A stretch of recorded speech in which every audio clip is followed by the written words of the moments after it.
Sir ಈಗಂದರೆ ಬೇರೆ 6 subject ಇದೆ sir, ಮಕ್ಳಿಗೆ ಪಾಪ 6 ಸಬ್ಜೆಕ್ಟು ಓದಬೇಕು. ಮ್ಯಾಥ್ಸ್ ಸೈನ್ಸ್ ತುಂಬ ಒಂಥರ ಆಲ್ರೆಡಿ ಎಲ್ಲರೂ ಹೇಳಿದಂಗೆ ಕಷ್ಟ ಸಬ್ಜೆಕ್ಟ್ ಅಂತ ಕೋರ್ಸ್ ಸಬ್ಜೆಕ್ಟ್ ಅಂತ ಹೇಳ್ಬಿಟ್ಟು ಬೇರೆ ಹೆದರಿಸ್ತಾರೆ. ನಿಜ ಕೂಡ, ಯಾಕಂದರೆ ಫ್ಯೂಚರಲ್ಲಿ ಈಗ ಮಕ್ಕಳು ಏನಾದರೂ ಮ್ಯಾಕ್ಸಿಮಮ್ ಜನ PUC ಎಲ್ಲ ಹೋಗ್ಬೇಕಾದ್ರೆ ಅವ್ರಿಗೆ ಮೇಯ್ನಾಗಿ ಮ್ಯಾಥ್ಸ್ ಸೈನ್ಸೇ ಇಂಪಾರ್ಟೆಂಟ್ ಆಗುತ್ತೆ. ಇಂಗ್ಲೀಷೆಲ್ಲ ಇಂಪಾರ್ಟೆಂಟ್ ಇಲ್ಲ ಅಂತ ಹೇಳ್ತಾರೆ, ಅವ್ರ ಲ್ಯಾಂಗ್ವೇಜ್ಗಳು ತುಂಬ ಇಂಪಾರ್ಟೆಂಟ್ ಇದೆ.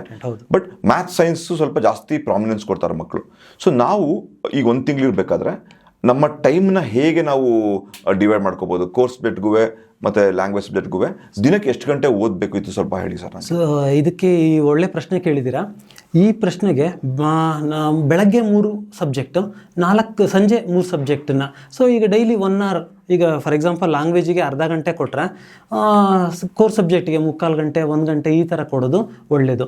ಅದರಲ್ಲೂ ನಾವು ಓದಬೇಕಾದ್ರೆ ಅಥವಾ ಪ್ರಾಕ್ಟೀಸ್ ಮಾಡಬೇಕಾದ್ರೆ ನಾವು ಬೆಳಗ್ಗೆ ಈಗ ಒಂದು ಮ್ಯಾಥಮೆಟಿಕ್ಸ್ ಮಾಡಿದ್ದೇನೆ, ಅದಾದಮೇಲೆ ಇನ್ನೊಂದು ಸಬ್ಜೆಕ್ಟ್ನ ತೊಗೊಳಕ್ಕೆ ಹೋಗ್ಬಾರ್ದು, ಅದಾದಮೇಲೆ ಒಂದು ಲ್ಯಾಂಗ್ವೇಜ್. ಇದು ಲ್ಯಾಂಗ್ವೇಜ್ ತೊಗೊಂಡ್ರೆ ನಮಗೆ ಸೊ ಮೆಂಟಲಿ ಒಂಥರ ರಿಲೀಫ್ ಆಗುತ್ತೆ, ಸೊ ನಮಗೆ ಒಂದು ಬ್ರೇಕ್ ಸಿಗುತ್ತೆ. ಸೊ ಕಂಟಿನ್ಯೂಸ್ ಆಗಿ ನಾವು ಬರೀ ಸಬ್ಜೆಕ್ಟನ್ನೇ ನಾವು ಇಟ್ಕೊಂಡು ಕೂತ್ಕೊಂಡ್ರೆ ನಮಗೆ ತಲೆನೋವು ಬಂದ್ಬಿಡುತ್ತೆ, ಕಾನ್ಸಂಟ್ರೇಷನ್ನೇ ಹೊರಟೋಗ್ಬಿಡುತ್ತೆ. ಆಮೇಲೆ ಎಕ್ಸಾಮ್ ಟೈಮ್ ಅಷ್ಟೊತ್ತಿಗೆ ಬೇಡ ಅನ್ನೋಷ್ಟು ಆಸಕ್ತಿನೇ ಹೊರಟೋಗ್ಬಿಡುತ್ತೆ. ಸೊ ಆ ಥರ ಆಗುತ್ತೆ. ಅದರಲ್ಲೂ ಇತ್ತೀಚಿನ ದಿನಗಳಲ್ಲಿ ನಾವು ಓದಬೇಕಾದ್ರೆ ಒಂದು state level preparatory, district level preparatory main exam ಬರಿತಾ ಇದ್ವಿ. ಈಗ ಏನಾಗಿದೆ ಅಂದರೆ taluk level, district level, school level ಈ ಥರ, ಆಮೇಲೆ ಇಂಟರ್ ಸ್ಕೂಲ್ ಲೆವೆಲ್ಲು, ಈ ಥರ ನಂಬರ್ ಆಫ್ ಪ್ರಿಪರೇಟರೀಸ್ ಮಕ್ಕಳು ಬರೀತಾರೆ. ಹೆಚ್ಚು ಕಮ್ಮಿ 5 ರಿಂದ 6 ಪ್ರಿಪರೇಟರಿ ಮೇಲೆ ಬರೀತಾರೆ ಮಕ್ಕಳು. ಸೊ ಮಕ್ಕಳಿಗೆ ಏನಾಗುತ್ತೆ ಅಂದರೆ ಬರೆದು ಅವರಿಗೆ ಒಂಥರ ವಾಕರಿಕೆ ಬಂದಂಗೆ ಆಗ್ಬಿಟ್ಟಿರುತ್ತೆ ಎಕ್ಸಾಮು ಅಂತಂದರೆ. ಮೇನ್ ಎಕ್ಸಾಮ್ ಬಂದಾಗ ಅಯ್ಯೋ ಸಾಕಪ್ಪ, ಯಾಕಾದರೂ ಬಂತು ಎಕ್ಸಾಮು, ಮುಗಿದ್ರೆ ಸಾಕು, ಆ ಒಂದು ಇದು ಬರುತ್ತೆ. ಆ್ಯಕ್ಚುಲಿ ಪರೀಕ್ಷೆ ಅನ್ನೋದು ಒಂದು ಹಬ್ಬದ ಥರ. ನಾವು ತುಂಬ ಕಷ್ಟಪಟ್ಟು ಓದೋ ಬದಲು ಇಷ್ಟಪಟ್ಟು ಓದಿದರೆ ನಮಗೆ ಮೈಂಡ್ ಯಾವಾಗಲೂ ಒಂದೇ ಇದರಲ್ಲಿ ನಾವು ಬ್ಯಾಲೆನ್ಸ್ ಮಾಡ್ಕೊಳ್ಬೋದು.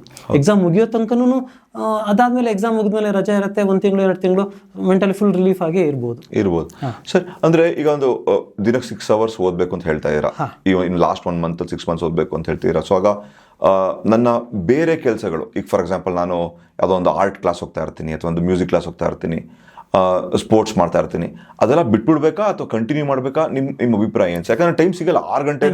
ಹೌದು. ಸೊ ಇದು ಈಗ ನಾವು ಸ್ಕೂಲಿಗೂ ಹೋಗಬೇಕು, ಮನೇಲೂ ಓದಬೇಕು. ಸೊ ಇದು ಈಗ ನಾವು ಇಷ್ಟು ದಿವಸ ಪ್ರಾಕ್ಟೀಸ್ ಮಾಡ್ಕೊಂಡು ಬಂದಿರ್ತೇವೆ, ಆಟನೂ ಬೇಕು ಪಾಠನೂ ಬೇಕು. ಆದರೆ ಸಮಯ ನಾವು ಮ್ಯಾನೇಜ್ ಮಾಡ್ಕೊಳ್ಳೋದ್ರ ಮೇಲೆ ನಮ್ಮ ಮೇಲೆ ಡಿಪೆಂಡ್ ಇರುತ್ತೆ. ಈಗ ಫಾರ್ ಎಕ್ಸಾಂಪಲ್ ನನಗೆ ಎಲ್ಲದು ಬರೀ ಪಾಠನೇ ಬೇಕು ಅಂತೇಳಿ ಆಟನ ಬಿಡೋದಲ್ಲ, ಆಟನೂ ಬೇಕು. ಜಸ್ಟ್ ಈಗ ನಾವು ಮುಂಚೆ ಈಗ ಪ್ರಾಕ್ಟೀಸ್ ಮಾಡ್ತಾ ಇರ್ತೀರಿ, ಯಾವೊಬ್ಬ ಸ್ಪೋರ್ಟ್ಸ್ಮನ್ ಇರ್ತಾನೆ, ಅವನು ದಿನಕ್ಕೆ 2 ಗಂಟೆ ಪ್ರಾಕ್ಟೀಸ್ ಮಾಡ್ತಾ ಇರ್ತಾನೆ. ಈಗ ಎಕ್ಸಾಮ್ ಟೈಮ್ ಬಂದಾಗ ಅದನ್ನು ಸ್ವಲ್ಪ ಕಮ್ಮಿ ಮಾಡಬೇಕು. ಅಟ್ಲೀಸ್ಟ್ ಒಂದು 20 minutes 30 minutes ಅವನು ವಾರ್ಮಪ್ ಎಕ್ಸಸೈಸು ಅಥವಾ ಅದನ್ನು ಡೈಲಿ ಅದನ್ನೊಂದು 10-20 minutesಗೆ ನಿಲ್ಲಿಸ್ಕೊಂಡು ಅದಾದಮೇಲೆ ಓದೋದಕ್ಕೆ ಕೂತ್ಕೊಳ್ಳೋದು. ಅದು ಕಂಟಿನ್ಯೂಸ್ ಆಗಿ 6 ಗಂಟೆ ಓದೋದು ಕಷ್ಟ. ಸೊ ಈಗ ಒಂದು ಅರ್ಧ ಗಂಟೆ 1 ಗಂಟೆ ನಾವು ಒಂದು ಸಬ್ಜೆಕ್ಟ್ ತೊಗೊಂಡಿದ್ದೇವೆ ಅಂದರೆ ಅದಾದಮೇಲೆ ಒಂದು 10 minutes ಬ್ರೇಕ್ ತೊಗೊಳ್ಳೋದು. ಈಗ ಮನೇಲಿ ಒಂದು ಕಾಫಿ ಬ್ರೇಕು, ಆ ಕಡೆ ಓದೋದು, ಒಂದು 5 ನಿಮಿಷ. ಅದು ಅವ್ರಿಗೆ ಇಷ್ಟಪಡೋದು, ಕೆಲವರು ಮ್ಯೂಸಿಕ್ ಇಷ್ಟಪಡ್ತಾರೆ, ಆ ಥರದನ್ನೆಲ್ಲ ನೋಡಿದ್ರೆ, ಅಥವಾ ಅಪ್ಪ ಅಮ್ಮನ ಹತ್ರ ಮಾತಾಡೋದು, ತಮ್ಮ ತಂಗಿ ಅಣ್ಣ ಅವ್ರ ಹತ್ರ ಮಾತಾಡೋದು, ಅದನ್ನು ಬೇಕು.